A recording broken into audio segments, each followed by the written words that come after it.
सरकार का पहला बजट पेश। इनकम टैक्स स्लैब में नहीं किया गया कोई बदलाव। कॉर्पोरेट टैक्स को अगले 4 साल में 30 से 25% करने की तैयारी। सर्विस टैक्स बढ़ने से खाने पीने की चीजें हुई महंगी। पान मसाला गुटखा के भी बढ़े दाम। सरकार ने सर्विस टैक्स 12.36 से 14% किया। काले धन को लेकर दिखी मोदी सरकार की सख्ती। ब्लैक मनी पर बनेगा नया कानून। नगद ट्रांजैक्शन पर लगेगी रोक। काला धन छुपाने पर मिलेगी 10 साल की सजा।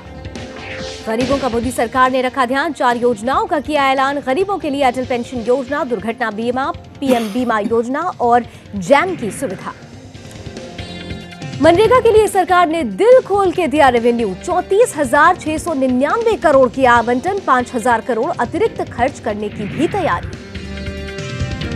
और रक्षा क्षेत्र में विदेशी निवेश का सरकार ने तहे दिल से किया स्वागत। डिफेंस को 2,46,727 करोड़ देने का किया ऐलान। सैलरी वालों के लिए अच्छी खबर।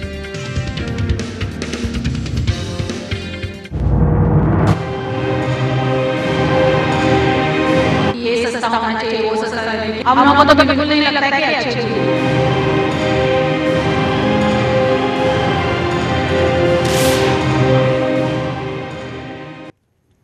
तो आम बजट 2015-16 अब सामने आ चुका है। सुबह से ही सबकी नजर इस पर थी। उम्मीद की जा रही थी कि आम आदमी की मूलभूत आवश्यकताओं को ध्यान में रखते हुए बजट तैयार किया जाएगा, लेकिन जो बजट सामने आया उसमें एक सामंजस्य देखने को मिला। वित्त मंत्री अरुण जेटली ने पूरी कोशिश की कि फर्स्ट यूनिट से लेकर 10th यूनिट तक के लोगों को इन्वॉल्व किया जाए, वो चाहे आम आदमी हो, चाहे कॉर्पोरेट जगत हो, इंडस्ट्री ग्रोथ की बात की जाए या निवेशकों के लिए खुले माहौल की बात की जाए।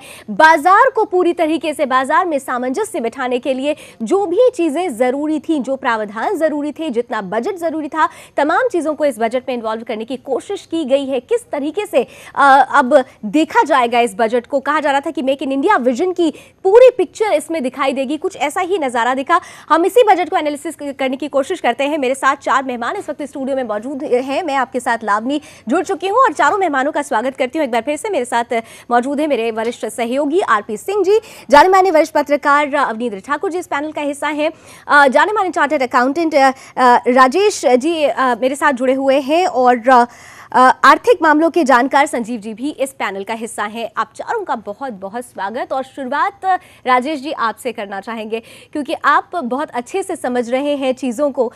ये जो बजट आया है, पहले ही कहा जा रहा था जब कल आर्थिक सर्वेक्षण रखा गया था, तो कोशिश सबकी उम्मीद सबकी यही थी कि जो बजट आएगा वो सीधे सीधे एक जो first unit to 10th unit के बीच में कंपैटिबिलिटी बनाने की बात कही जा रही थी, उसी को परिलक्षित करेगा।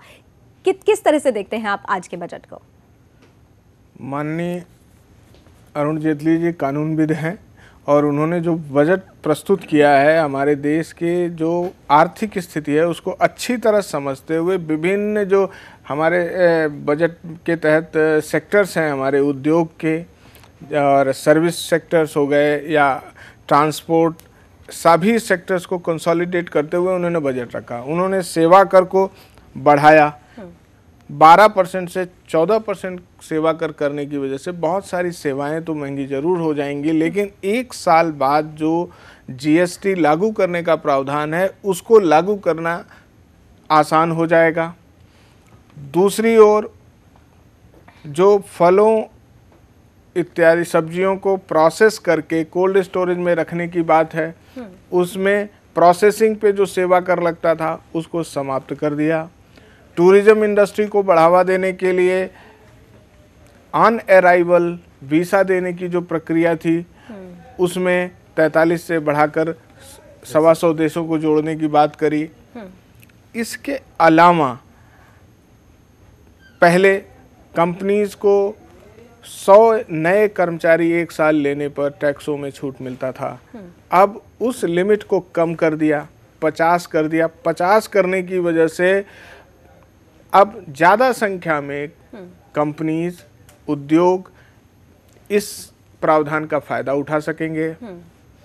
इसके अलावा ईपीएफ, ईएसआई के प्रावधानों में फ्लेक्सिबिलिटी लाने की वजह से कर्मचारियों को सुविधा होगी। ईपीएफ में जो प्रावधान लाएं उसके तहत उनका कहना है कि जो कर्मचारी अपना अंशदान ईपीएफ में कम करना चाहता है या नहीं करना चाहता है, वो उससे बाहर निकल सकता है। लेकिन नियोक्ता यानी एम्प्लॉयर का जो अंशदान होता है, कंट्रीब्यूशन, वो बरकरार रहेगा। मतलब इसका मतलब ये है, जहाँ मैं आपको टोक रहा हूँ, इसका मतलब ये है कि जो एम्प्लॉई है उसको बेनिफिट है। हाँ, वो अपनी टेक होम सैलरी बढ़ा सकता है। जी जी जी। और ईएसआई में अगर उसको लगता है कि मुझे ईएसआई के तहत स्वास्थ्य सेवाएं प्रॉपर उपलब्ध नहीं हो पाएंगी। चलिए, मैं राजेश जी आपको यहाँ पर रोकना चाहूंगी। इस वक्त लोकसभा में विपक्ष के नेता मल्लिकार्जुन खड़गे क्या प्रतिक्रिया दे रहे हैं, ये सुन लेते हैं। खुश करने का बजट है, इसके सिवाय और कुछ नहीं। इनकम टैक्स का स्लैब जो है वो नहीं बढ़ाया गया है, लेकिन देखिए बढ़ाया गया है सर, वो ये देखो, ये मामूली बातें हैं, हमेशा ये थोड़ा थोड़ा ज्यादा कम करते रहते हैं, उससे कोई नहीं। लेकिन आपके पास जो पैसा आया था ज्यादा, जैसा कि आपको क्या इंटरनेशनल मार्केट में डीजल और पेट्रोल की कमी होने की वजह से करोड़ों रुपए मिले थे, और आपको इन्फ्लेशन के वजह से और भी पैसा था, लेकिन आपने वो गरीबों को इंक्लूसिव ग्रोथ के लिए आपने नहीं दिया। तो इसका मतलब ये है कि आप सिर्फ इलेक्शन सामने रखते, बिहार, वेस्ट बंगाल, आसाम, उधर इधर जिधर बोलना था वो इसीलिए किए हैं। और एक विजन डॉक्यूमेंट मैं समझता हूँ ये प्रैक्टिकल नहीं है। सर, ब्लैक मनी को लेकर भी जो है किस तरीके से आगे ना हो, उसको लेकर कई सारी चीजें। देखिए, ब्लैक मनी का ये तो पहले से चल रहा है। ये प्रणब मुखर्जी साहब भी कोशिश किए, चिदम्बरम साहब भी कोशिश किए, लेकिन उन्होंने ऐसा क्रेडिट ले रहे कि पहले तो 100 दिन में लाने का वायदा किए थे, अब तो 10 महीने गए, अब तो बजट पास होने साल भी चले जाती है। अभी ये पिठाने से क्या बोलते हैं वो, आप जोर जोर से बोलने से पैसे नहीं आते। पैसे लाने के लिए जो कोशिश पहले की गवर्नमेंट भी की, आज हम भी वही कर रहे हैं। आप बोल रहे हैं, लेकिन उसको जोर जोर से बोल रहे हैं। खड़गे जी, जिस तरीके से तो स्वाभाविक है, राजनीति का ये फलसफा है, विपक्षी और विरोधी कभी भी संतुष्ट नहीं होते हैं। कुछ ऐसी ही तस्वीर यहाँ पर भी नजर आ रही है। लोकसभा में विपक्ष के नेता मल्लिकार्जुन खड़गे साफ तौर से इस बजट को बहुत ज्यादा अच्छा नहीं मान रहे हैं। उनका कहना था कि कई और ऐसे प्रावधान किए जा सकते थे। बहरहाल उम्मीद ऐसी ही किसी प्रतिक्रिया की थी। हम एक बार फिर से लौटते हैं अपने पैनल की तरफ। हम जो बजट की जो तस्वीर अब सामने रखी गई है, खासतौर से हम सर्विस टैक्स की बात कर रहे थे। राजेश जी, किस तरीके से उसको और आसान शब्दों में समझा जाए ताकि हमारी जनता ये समझ सके कि कहां कहां पर अब उनकी जेबों पर भारी पड़ेगा कुछ खास चीज और कहां कहां उनकी हल्का पड़ेगा? देखिए, सर्विस टैक्स के दायरे में सामान्यतः सभी तरह की सेवाएं आती हैं जी। आप टिकट बुकिंग कराते हैं, आप किसी प्लम्बर की सेवाएं लेते हैं, किसी मैकेनिक की सेवाएं लेते हैं, और किसी इलेक्ट्रीशियन की सेवाएं लेते हैं, किसी प्रोफेशनल की सेवाएं लेते हैं। और माफी चाहती हूँ राजेश जी, फिर से आपको रोकना चाहूंगी। इस वक्त शरद यादव जी कुछ कह रहे हैं, उन्हें सुन लेते हैं पहले। क्या ना, जो पूरब है उस तरफ के जो सूबे हैं वो बहुत ही हर तरह से हिंदुस्तान की जो सारे सूबों से जो हालत है उसमें पिछड़े हुए हैं। उसमें तो कोई बहुत बड़ा सिर्फ कह रहे हैं लुक ईस्ट, तो वो अभी तक तो इसमें कोई दम निकली नहीं, और देश कैसे बन जाएगा। इस बजट में खास करके एग्रीकल्चर के बारे में बहुत सी बातें कही गई, लेकिन वो पहले भी कही जाती थी। असली ये है ना कि जो इन्होंने प्रधानमंत्री के नाम से इरिगेशन वाला, उसमें बजट एलोकेशन कितना है, इरिगेशन जो है वो बहुत बड़ा, बड़ा प्रकल्प हो या छोटा हो या कोई हो, तो वाटर मैनेजमेंट के बारे में तो बहुत कम यहाँ कहा गया है। और एक तरह से जो सोशल स्कीम, तो जेडीयू राष्ट्रीय अध्यक्ष शरद यादव जी भी अपनी प्रतिक्रिया देते हुए संतुष्ट नजर नहीं आ रहे हैं, लेकिन उन्हें यह भी नहीं भूलना चाहिए कि इस बजट में बिहार के लिए खास प्रावधान है। बिहार में एम्स ऑलरेडी है, लेकिन एम्स जैसे इंस्टीट्यूट को खोलने के लिए हरी झंडी भी इस बजट में शामिल की गई है। विरोधी है, ऐसी ही प्रतिक्रिया आनी लाजमी है। बहरहाल फिर से लौटते हैं अपने पैनल के पास। राजेश जी, हम सर्विस टैक्स की बात कर रहे थे। सेवा कर के प्रावधानों में जो बढ़ोतरी की गई है, वो बढ़ोतरी आने वाले जो जीएसटी के प्रावधान जो नए वित्त वर्ष यानी 16-17 से लागू करने की वित्त मंत्री महोदय बात कर रहे हैं, उसके साथ एक सुचारू रूप से परिवर्तन की प्रक्रिया को लागू करने के लिए है। और सेवा कर के तहत भारत में करीब 60% सेवाएं कवर होती हैं और जीडीपी में गवर्नमेंट के रेवेन्यू में काफ़ी योगदान है। जीडीपी में करीब 40% का आज की तारीख में सेवा कर क्षेत्र योगदान कर रहा है और रेवेन्यू टैक्स कलेक्शन में भी बहुत बड़ा योगदान है सेवा कर का। तो इसके माध्यम से वित्त मंत्री ने अपने लिए आय के स्रोत इकट्ठा करने की कोशिश भी करी है। राजेश जी यहाँ समझना चाहेंगे कि सेवा कर की जब हम बात करते हैं तो जैसे यहाँ पर स्वास्थ्य को ध्यान में रखते हुए कई बातें कही जा रही थी वित्त मंत्री जी की तरफ से, तो ऐसे में क्या जो हॉस्पिटल्स पर लगने वाले सर्विस टैक्स हैं उन पर भी कोई फर्क पड़ेगा? क्योंकि वो लगातार कहते रहे उन पर भी पड़ेगा।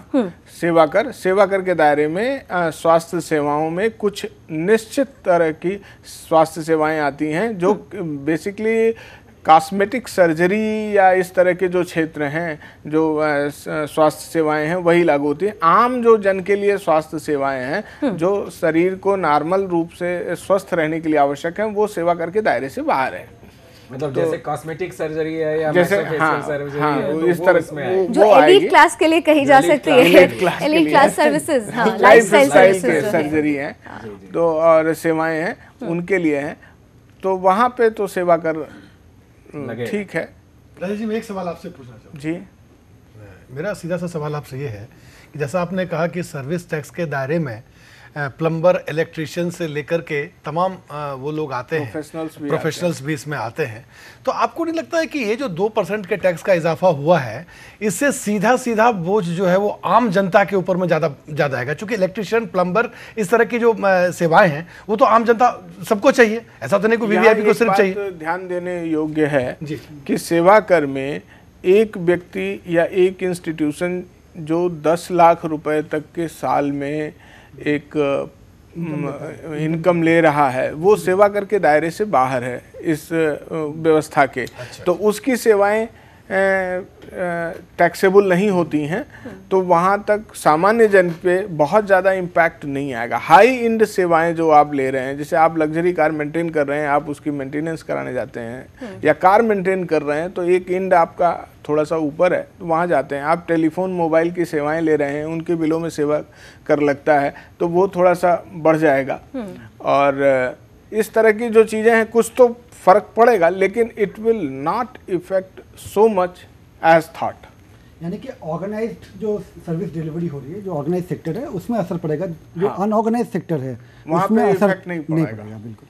मिश्रा जी, इसमें जो आप इतने दिनों से चार्टर्ड अकाउंटेंट रहे, आप प्रैक्टिस करते हैं, आप बाज़ार को बहुत अच्छी तरह से जानते हैं, बजट को बहुत अच्छी तरह से जानते हैं, लेकिन अगर इसमें हम बात करें कि जो आज का जो बजट है उससे जनरल पब्लिक को अगर आप हमारे दर्शकों के लिए बता सकें कि कितना फ़ायदा है, क्या भारी है, क्या कम है, मतलब एक तरह से मैं आपका एक एक्सपर्ट कमेंट चाहता हूं कि ये लोग जनरल समझ सकें कि क्या चीज़ रिक्शे वाले, पानी वाले, भाड़े वाले, आम लोगों के ऊपर क्या इफेक्ट पड़ेगा। आम लोगों में हम अगर सोचें तो पहले बात करें कि जो एंट्री लेवल पे टैक्स पेयर है जी, जो एंट्री लेवल पे टैक्स पेयर है उसको साल में लगभग 2000 से 4000 रुपए के बीच में टैक्स की लायबिलिटी में फ़ायदा होगा। अच्छा। दूसरी ओर एक सामान्य जो परिवार है जहाँ 7 से 8000 रुपया हाउस होल्ड एक्सपेंसेज हैं, जहाँ पे खाने पीने की चीज़ों के हैं,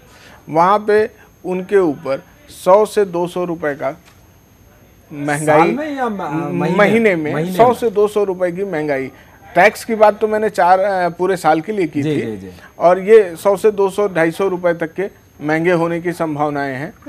हाँ, अगर वो कुछ स्पेसिफिक टाइप के उनके फैमिली में डिमांड है जहाँ पे खर्च ज़्यादा होता है, जैसे कारें रख रहे हैं या टेलीफोन, मोबाइल का ज़्यादा यूज़ कर रहे हैं, तो ये खर्च उनका 300 से 700 रुपए तक भी बढ़ सकता है जी। तो यानी एक मान लीजिए कि लगभग 8% के आसपास व्यक्तिगत जीवन में बढ़ोतरी आ सकती है। बिल्कुल। और एक और खास बात यहाँ पर हमने नहीं भूलना चाहिए कि किसी भी योजना को पूरा करने के लिए धन की आवश्यकता होती है, और शायद यही वजह है कि उन्होंने एक मुद्रा बैंक की बात कही, प्रधानमंत्री मुद्रा योजना की बात कही गई है, जिसके तहत जो अगर छोटे एंटरप्रेन्योर हैं, जो सी ग्रेड की जब हम बात कर रहे थे राजेश जी, शायद उनके लिए ये काफ़ी इफेक्टिव होगा।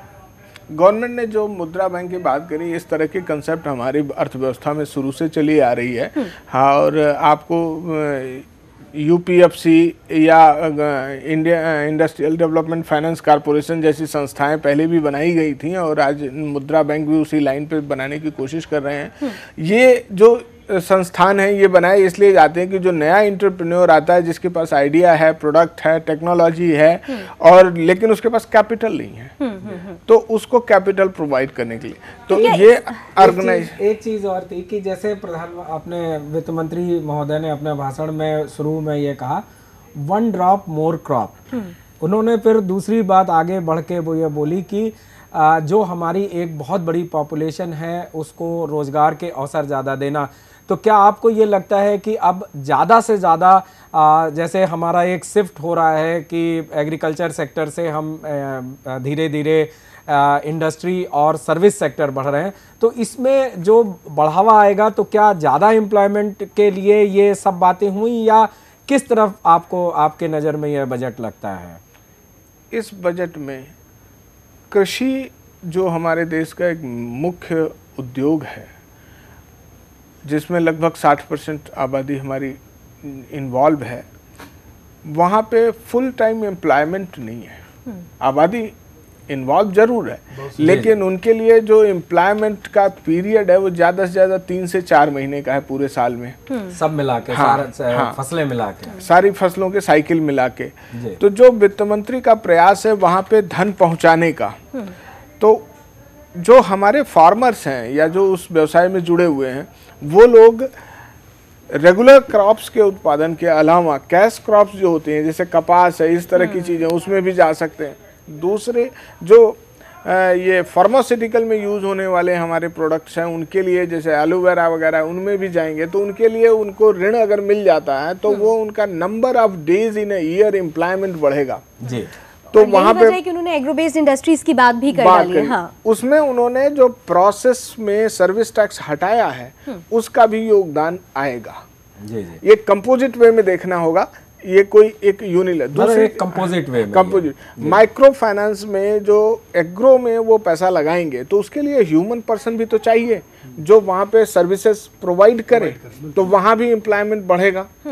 तो ओवरऑल एम्प्लॉयमेंट में ग्रोथ होना चाहिए। सिमिलरली इंडस्ट्री में अगर आप प्रोसीजर राशनलाइज करते हैं इंडस्ट्री में, अब प्रत्येक उद्योगपति को मान लीजिए वो 30 आदमी एम्प्लॉय करता है रेगुलर में, वो कहेगा नहीं अगर हम 50 करते हैं तो हमको ये छूट मिलेगी, तो he will go for that, उनको एक इंसेंटिव मिलेगा जी।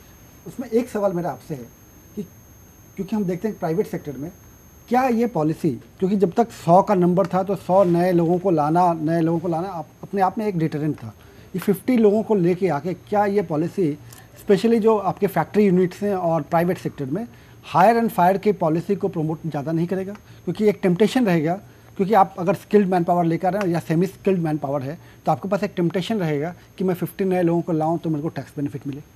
देखिए यहाँ एक बात ज़रूर कहूँगा कि 97-98 के आसपास बीजेपी गवर्नमेंट थी, उस समय कॉन्ट्रैक्ट लेबर का प्रावधान इंडस्ट्री में लागू किया गया इस सरकार के द्वारा।